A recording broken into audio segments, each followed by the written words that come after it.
Buying textbooks. This alone could be a college student's worst nightmare and a problem that could be causing their education to be compromised. Textbooks are currently overpriced and the cost should be either controlled and lowered or students shouldn't have to buy them at all. Due to the high cost, 65% of students said they decided against buying a required textbook for a class, and 94% of those students said they were concerned that it would hurt their grade in the class.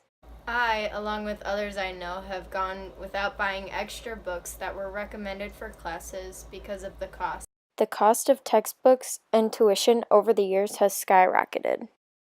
Allie Bidwell from the U.S. News reported that the average student spends an average of $1,200 on textbooks and supplies alone on top of the cost of tuition. CPI is a measure that examines the weighted average of prices of a basket of consumer goods and services. In other words, it is the rate of inflation and deflation. Books alone have increased 133% CPI, more than all other items combined. And on top of that, the college textbook has increased 181% CPI, while recreational books have had a 4.2% decrease. Why have college books risen so much more than other goods and recreational books? The average textbook costs roughly $75 today, and it's only going to get higher. Your professors are far from being solely responsible for this issue. In order to know what's going on, we need to first look at our supply and demand graph. The more that suppliers produce, the more that they want in price. But the more that's made, the less people are willing to pay for it.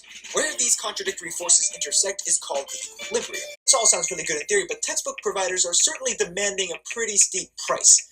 But, according to them, there's a reason behind this madness. They're justified in doing so because of all the intensive effort that goes into producing a textbook. There's more to just textbooks and physical things these days. There are online portals for, quizzes, flashcards, online texts, current events that have to tie in with the core ideas of the course materials, experts to be paid, and all of these things cost money that have to be distributed over all of the books sold.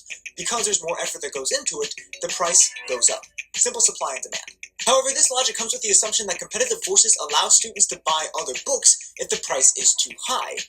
But, they can't. Students buy textbooks not because they want to, but often because they have to. So if companies were to raise their prices to squeeze out every cent of profit that they can, students wouldn't be able to do that much about it. Which is why international editions of the same core text can cost pennies on the dollar. So the fact that professors and places of higher learning in general demand textbooks be used allows textbook providers to ratchet up the costs. Requiring price controls and or having more options would make college books more affordable. Another option could be making textbooks available like they were in high school. On the first day of class, each student would be distributed the books they needed for each of the classes that they were assigned to, and then the teacher would write down the student's name that corresponded with the book number next to it. They were then responsible for keeping it in the same condition that it was given to them in. At the end of the year, they would be asked to return each of the books and its condition would be checked yet again.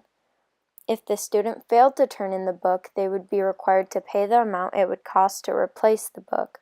Likewise, if the book was damaged, they would pay a fee that would go towards the damages. Overall, textbook prices are too high for college students, and something should be done to make them more affordable, if not free, to students.